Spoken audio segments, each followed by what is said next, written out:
इच्छा कर्मन मूल है ताको खोद गिराओ, जेह में बांधा जीव यह तान त्याग बच जाओ। श्री विशाल साहब की ये साखी है। इच्छा कर्मन मूल है, इच्छाएं ही कर्मों की जड़ हैं। ताको खोद बहाओ, उसको खोद करके फेंक दो। जह में बांधा जीव यह ताह त्याग बच जाओ। जिस इच्छा में जीव बंधा है उसको त्याग करके छुट्टी ले लो, बच जाओ। इच्छा के जाल से वह बच सकता है जो भोग को छोड़ देता है। भोग की वासना रखने वाला इच्छा के जाल में फंसा रहता है। जो स्थूल भोग हैं उनका त्याग, निरर्थक हो केवल मानसिक उद्वेग बस, ललक बस जो भोग है, मैथुन क्रिया, राग रंग, खेल तमाशे, जहां तक मनोरंजन को लेकर के भोग है, वो सब का त्याग। और जो शरीर की रक्षा के लिए है उसमें भी सादा सरल संक्षिप्त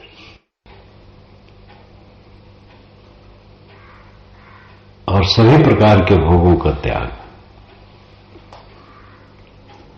भोग मैथुन भोग है, लेकिन सम्मान की ललक ये भी भोग है। सम्मान की इच्छा हुई तो भोग है, गुरु बनने की इच्छा हुई तो भोग है, महंत बनने की इच्छा हुई तो भोग है। संसार से कुछ भी पाने की इच्छा जब हो जाती है तो भोग है। कुछ पाने की इच्छा नहीं तो एक भोग से ऊपर है। और शरीर को चलाने के लिए कुछ खाना, कुछ पहनना, कहीं सो जाना, ये थोड़ा जितना कम से कम बन सके उससे गुजर, सादा और कम। इस प्रकार व्यवहार रखने वाला इच्छा को जीत सकता है, भवबंधन से मुक्त हो सकता है। बाहर चाह करके कोई भीतर प्रवेश नहीं कर पाएगा। बाहर की चकर मकर जब तक व्यर्थ नहीं लगेगी तब तक अंदर का स्वराज और सुराज्य नहीं मिलेगा। सुराज और स्वराज्य, सुराज अच्छा राज, स्वराज अपना राज। अपना राज ही अच्छा राज है। अपने आप में स्थित ही अपना राज है। याज्ञवल्क्य ने बृहदारण्यकोपनिषद में कहा है,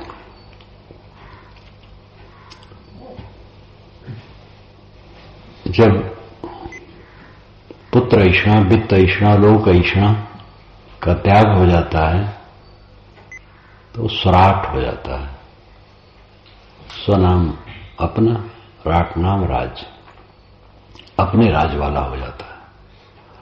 और जो इच्छा के अधीन रहता है वो पर राट होता है, उसका अपना राज नहीं होता है। अपना सच्चा सुख नहीं होता है, दुख होता है। इच्छा उत्पन्न होने से दुख होता है, और दुख होता है तो स्वराज कहां? दुख न हो मन में, यही स्वराज, मन में यही स्वराज है। इसको समझना बड़ा मुश्किल है। पतंगे, एक बार मुझे याद है दीपक जल रहा था, पतंगे आकर के जल रहे थे। एक बड़ा पतंगा आया तो उसका एक पंख झुलसने लगा। भाग सकता था लेकिन उसमें कूद पड़ा, फक दे जल गया। ऐसा मोह, जरत पतंगी मोह बस मीन मांस के लोभ, जान बूझ हम विषय सो विस्मय कर यह मोह। पतंगी मोह बस ज्योत में चलते, मछली मांस के लोभ से वंशी में फंस के मरती है। हम तो जानबूझ करके विषयों में उलझ करके मरते हैं। पतंगे और मछली, इनमें विवेक नहीं, मूढ़ है। हमारे में विवेक का बीज है। हम समझदार हैं, लेकिन हम मरते हैं उसी में पड़ करके।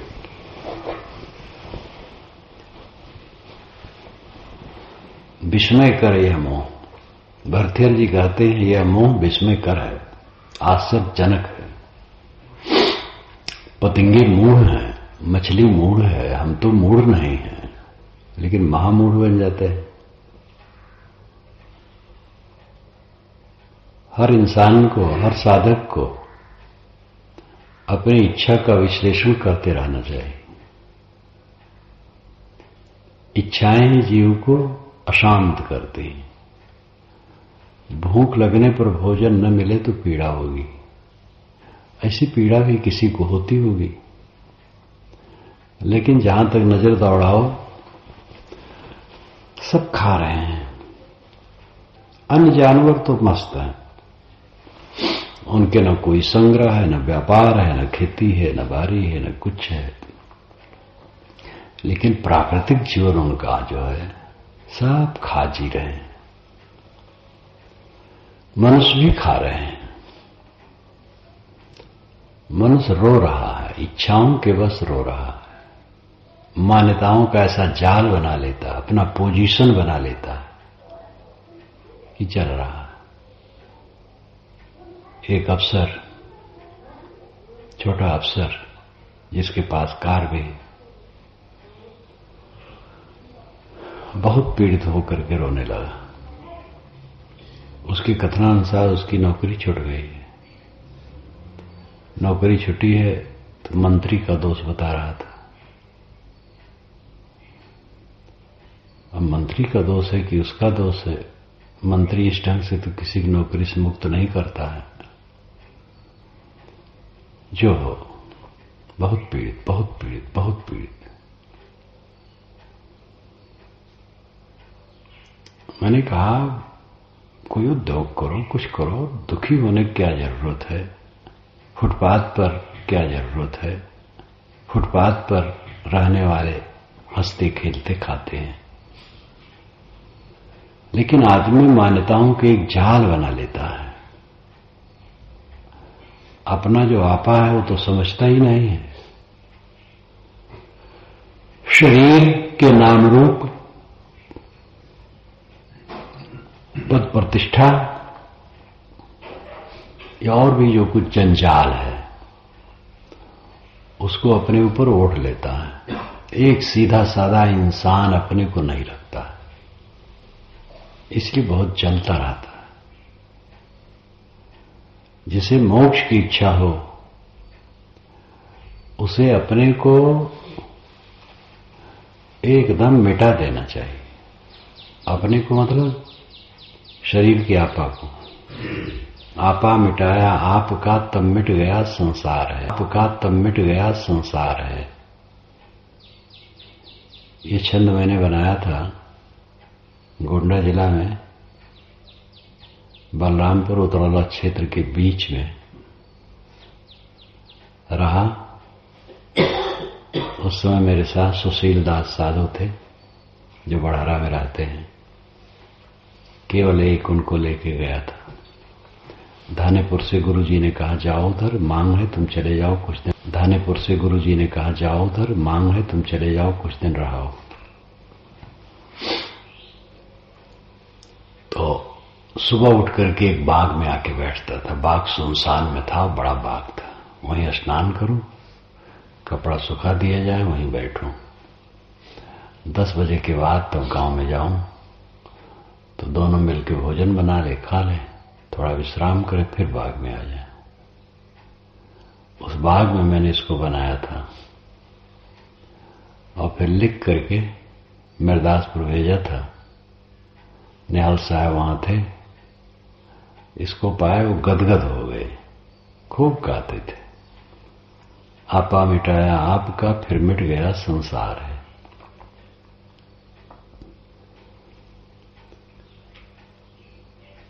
आपा मिटाया आपका।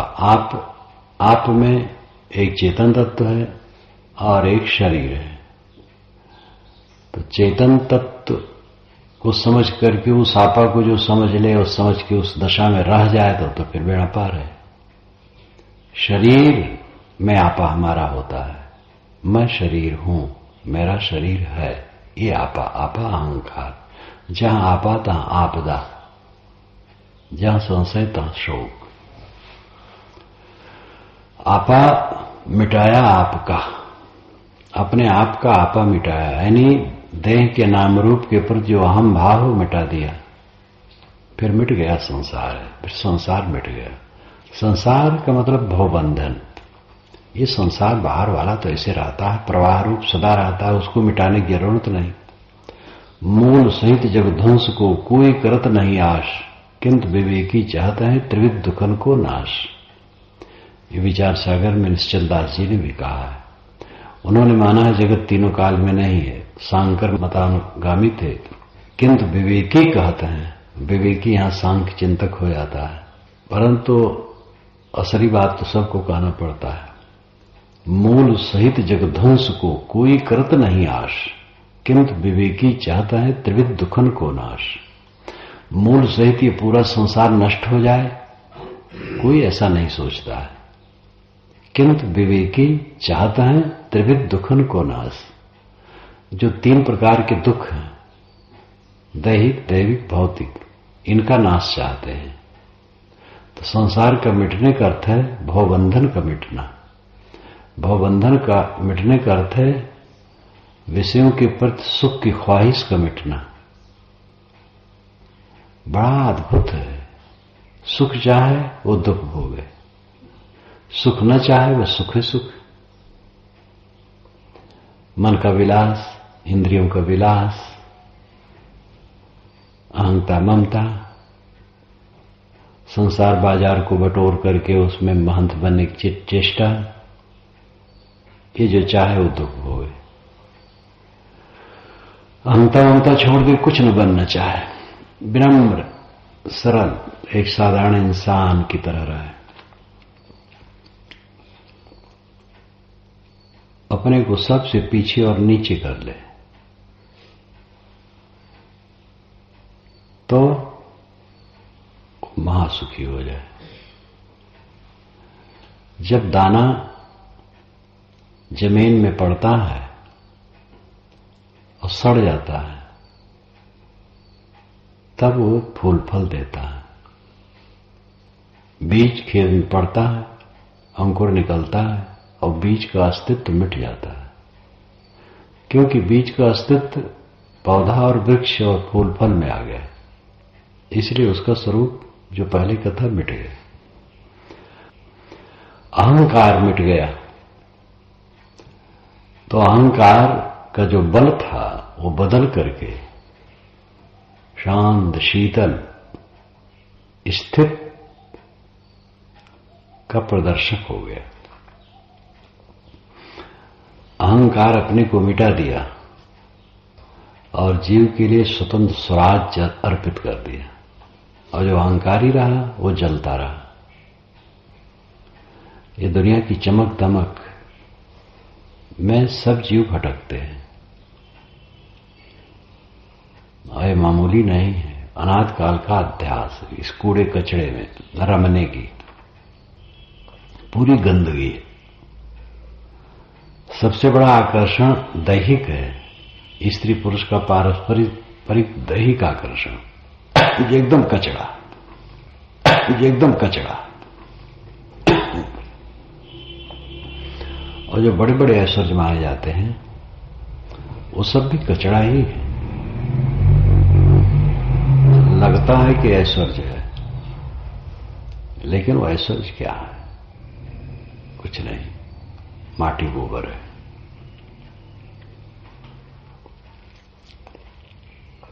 अपने स्वरूप की स्वच्छता,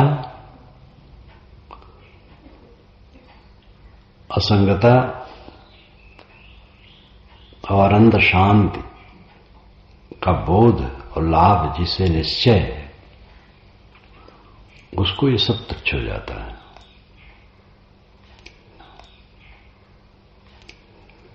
दुनिया के धार्मिक संप्रदायों ने भी जो स्वर्ग की कल्पना की है, उसमें क्या है? यही सब कूड़ा कचरा है। सारे ऐश्वर्य का मूल है स्त्री पुरुष के शरीर। वहां एकदम सुंदर सुंदर स्त्रियां, अन्य मत वालों ने तो लड़के भी सुंदर सुंदर बना लिए हैं। हूरे और गिलमे, हूरे यानी अप्सराएं, गिलमे यानी सुंदर युवक। सारी गंदगी का पसारा कर लिया गया। अब है ख्वाब। जन्नत की हकीकत मालूम है हमें, लेकिन मन को बहलाने को गालिब ये ख्याल अच्छा है। गालिब महाकवि हुए हैं, उन्होंने कहा है जन्नत की हकीकत मालूम है हमें,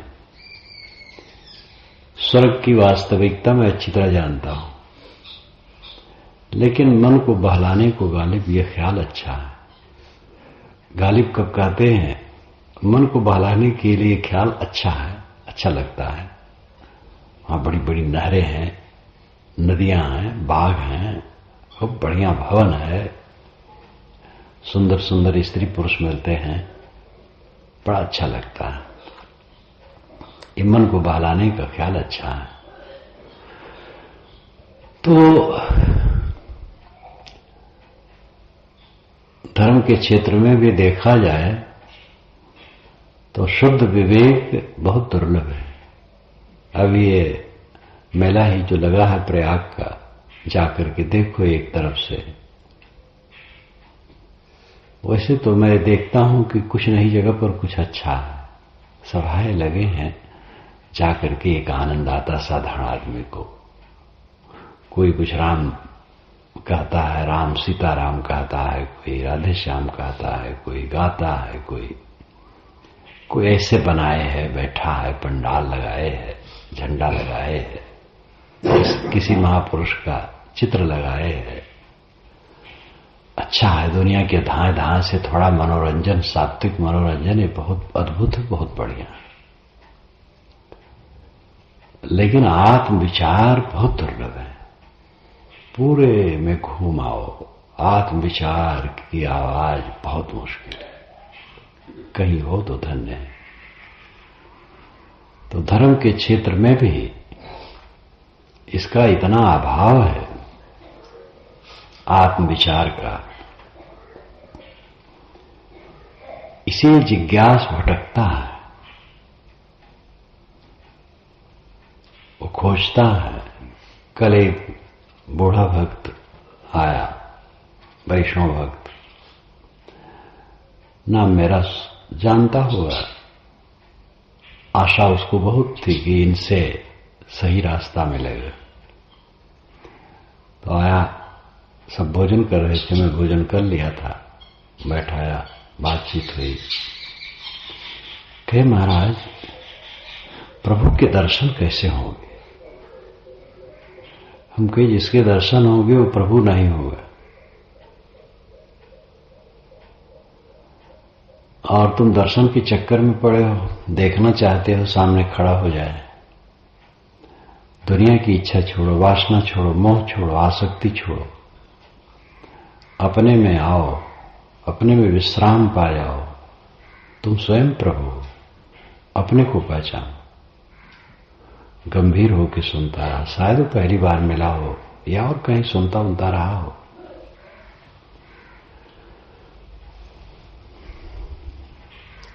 महसूस किया, सुनता रहा। 10-12 मिनट कहा। मैंने कहा अभी जाओ, सत्संग सुनने की इच्छा हो तो फिर 2 बजे 2:30 बजे आना। तो आया,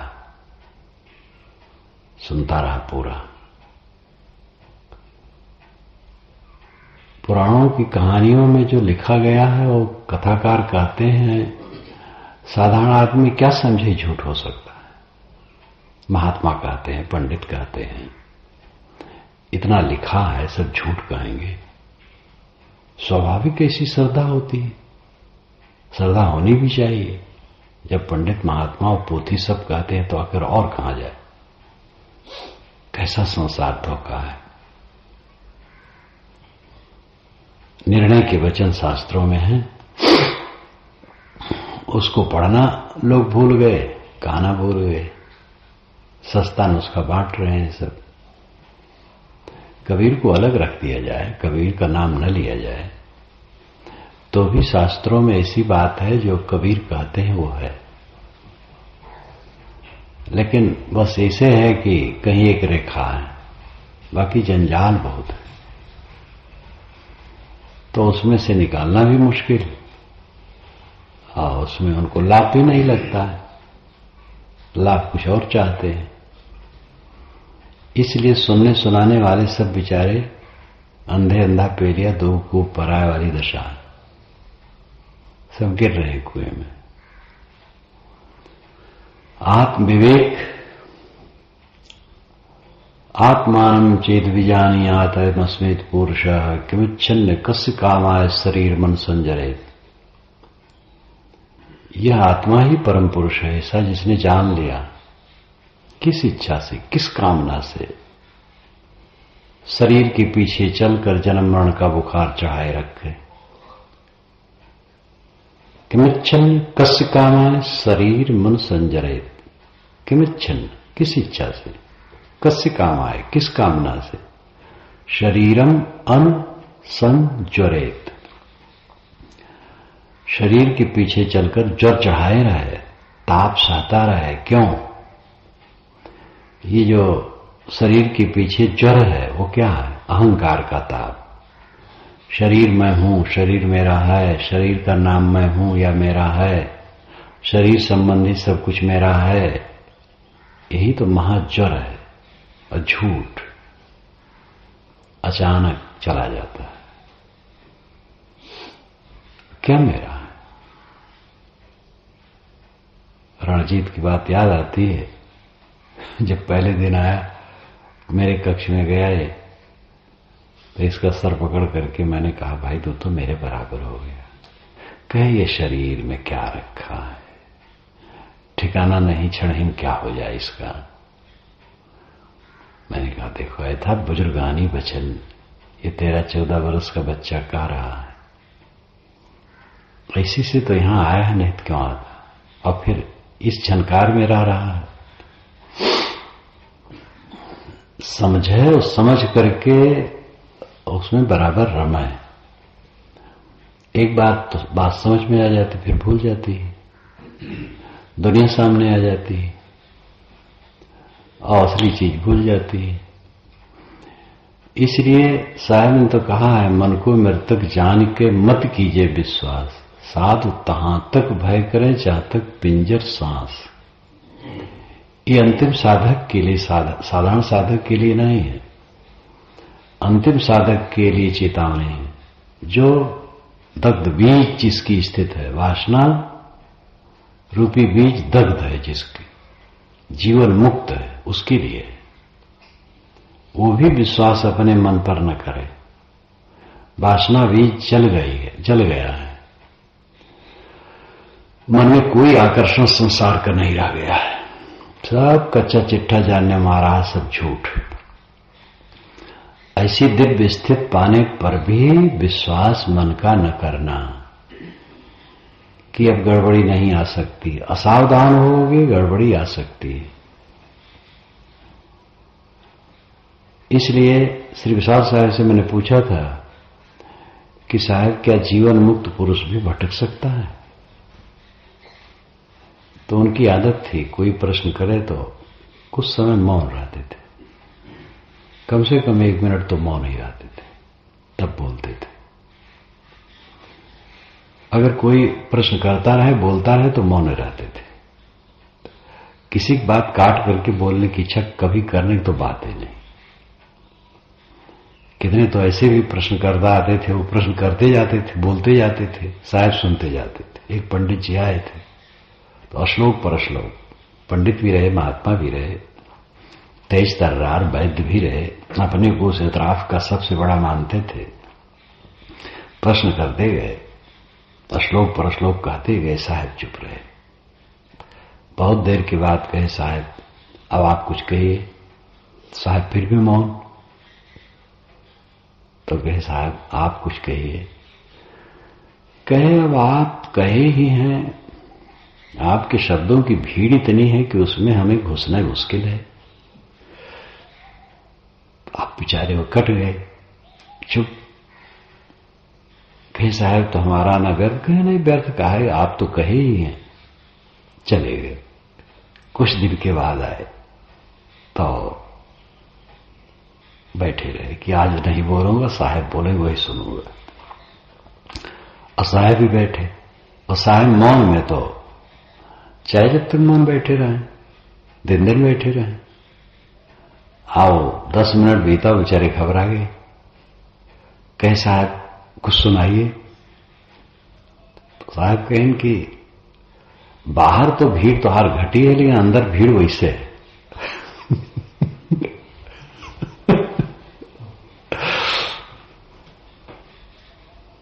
तो मौन द्वारा ही उनको ऐसा परास्त किए। तब जब वे निकले तब कहे, अब विशाल बाबा के पास आऊं तो मैं मूर्ख हूं जो बोलूं।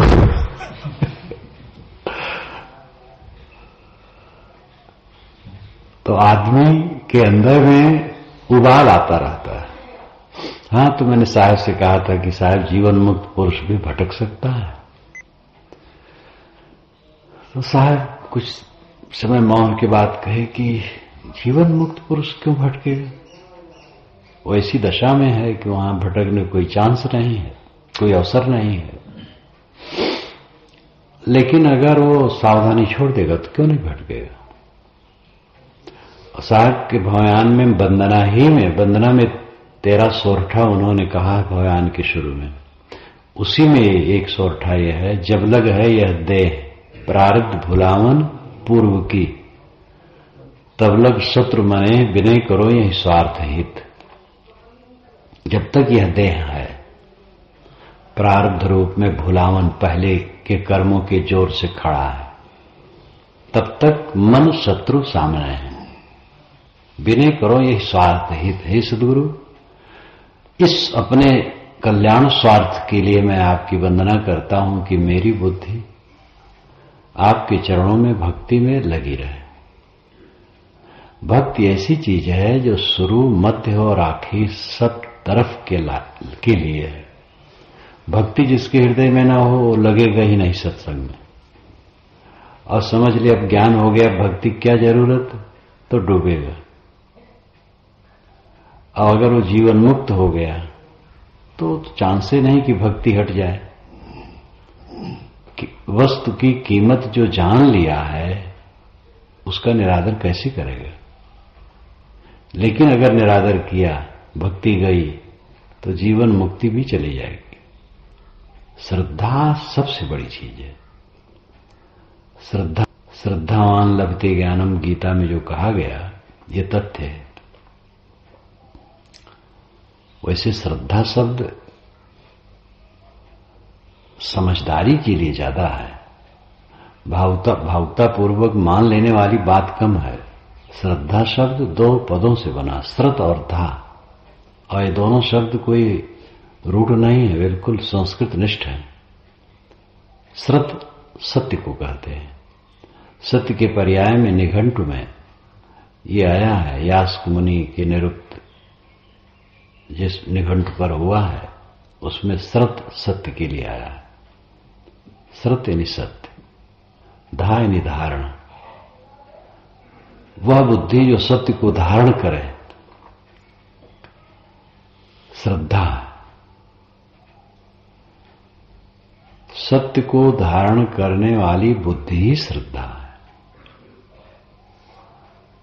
तो श्रद्धा भक्ति जीवन भर जरूरी है। यही बात हटती है तो कहीं भी कोई कंपनी हो, कोई परिवार हो, कोई संस्था हो, अगर आप आपस में श्रद्धा भावना घटती है तो टूट जाती है। तो जीवन भर सावधानी की जरूरत है। तो मैंने कहा कि इच्छा कर्मन मूल है, तेको खुद गिराओ, जे में बाधा जीव यह ताहि त्याग बच जाओ। श्री विशाल साहब कहते हैं कर्मों की जड़ इच्छा है, उसको खोद के फेंक दो। जिसमें जीव बधा है उसको त्याग करके बच जाओ। इच्छा को वो छोड़ सकता है जो भोग को छोड़ सकता है।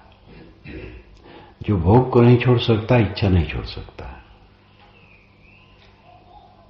भोग की भावना है, इच्छा बनी रहेगी। कुछ भी भोग की भावना है तो इच्छा बनी रहेगी। इसलिए भोग की भावना छोड़ देने वाला इच्छा से मुक्त हो जाता है। डायोनीज के पास जब महान सिकंदर गया था, अलेक्जेंडर प्रसिद्ध संत थे और वो फक्कड़ ढंग से रहते थे। एक जगह सुनसान में वो पड़े रहते थे। तो हो गया तो बातचीत किया, बताया कि मैं विश्व विजय के लिए निकलूंगा, तो विश्व विजय करके क्या करोगे? कहे तब सुख से रहूंगा। तो कहे मैं तो सुख से हूं, मेरे पास आओ पड़ जाओ, तुम भी सुख से रहो, विश्व विजय करने की जरूरत नहीं। तो ये बात उसको बहुत लगी थी, लेकिन लालसा तो विश्व विजय की थी। तो उसने अपने मंत्रियों से कहा था या तो मैं विश्व का सम्राट बनूंगा या तो डायनीज जैसा साधु बनूंगा। तो साधु तो नहीं बन पाया। मार काट करते करते भारत तक आया, लौटा, बीच में मर गया। योग्यता उसकी अद्भुत थी। तो उस संत का प्रभाव उसके चित्त पर पड़ा कि देखो ये कुछ इसके पास नहीं है, एकदम पड़ा है और ये महासुखी है, और मेरे पास सब कुछ है, मैं सुखी नहीं हूं। तो अगर सुख चाहते हो तो इच्छा त्यागो। और इच्छा तब त्याग होगा जब भोग की भावना न रहे। बस साधारण गरीब रूप में शरीर की रक्षा लो, सादा सहज, कम से कम में, जितने में गुजर हो जाए बस उतने में।